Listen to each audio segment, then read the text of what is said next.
បាទជំរាបសួរពុកម៉ែបងប្អូនទាំងអស់គ្នាបាទថ្ងៃនេះខ្ញុំមកចែករំលែកពាក់ព័ន្ធពីអាហារ3ពេលដែលយើងហូបទៅទទួលបានសុខភាពល្អបាទអញ្ចឹងពេលព្រឹកយើងគួរតែហូបពោតស្ងោរចេកស្ងោរដំឡូងស្ងោរនិងពងមាន់ស្ងោរបាទហើយពេលថ្ងៃយើងគួរតែហូប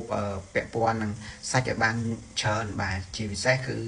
សាច់ត្រីហ្នឹងបាទហើយបើពេលល្ងាចវិញយើងគួរតែហូបបន្លែបាទហើយត្រូវប្រកាសថាបន្លែហ្នឹងយើងលាងស្អាតគ្មានដីគ្មានថ្នាំជាតិគីមីអីចឹងណាបាទចឹងបងប្អូនគួរអនុវត្តហូបបែបហ្នឹងហើយ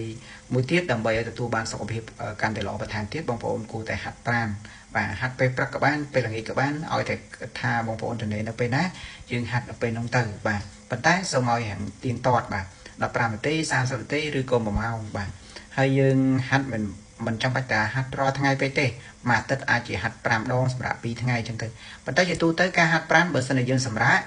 ដល់ពេលយើងចាប់ផ្ដើមហាត់ឡើងវិញវាចាប់ផ្ដើមឈឺខ្លួនអីចឹងណាបងប្អូនបាទអញ្ចឹងបើយើងហាត់ចប់ក៏ល្អដែរបាទអញ្ចឹងបើបងប្អូនគិតថាវីដេអូនេះល្អសូមជួយ share ចែករំលែកដល់មិត្តភ័ក្តិបងប្អូនយើងដែលគាត់មិនទាន់ដឹងជាពិសេសពុកម៉ែបងប្អូនមួយចំនួនដែលគាត់ពេលល្ងាចគាត់ចូលចិត្តសាច់អាំងគាត់ចូលចិត្តស៊ុបបាទគាត់ចូលចិត្តនិយាយរួមរបស់ឆ្ងាញ់ដូចជា hamburger ហាមអីណាបាទហើយបើពេលព្រឹកវិញពេលខ្លះគាត់ចូលចិត្តមីឆុងឬគាត់ដាក់កាហ្វេមុនមុនអាហារពេលព្រឹកក៏អត់ល្អដែរបាទហើយ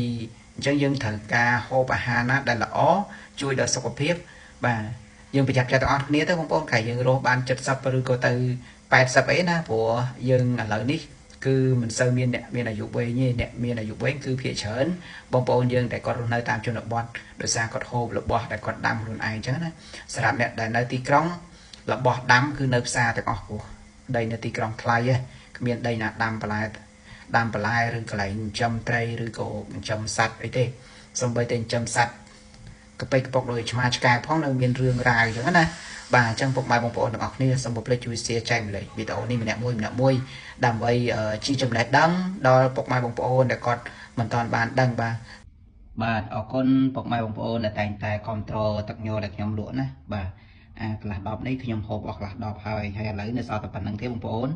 ទឹកញ័រលេខទឹកឃ្មុំសម្រាប់ពុកម៉ែបងប្អូនដែលមានបញ្ហាកាពះពោះវៀនអាល័កស្លាកឈឺចង្កេះឈឺខ្នងឈឺឆ្អឹងឈឺឆ្អែងមានជាតិអាស៊ីតក្នុងកាពះដំបៅកាពះរលាកកាពះជាពិសេសបងប្អូនដែលតែងតែគិតច្រើន stress ច្រើនគេងមិនលក់បាយមិនបានអីបាទអាចប្រើប្រាស់ជាមួយទឹកញ័រធម្មជាតិនេះបាន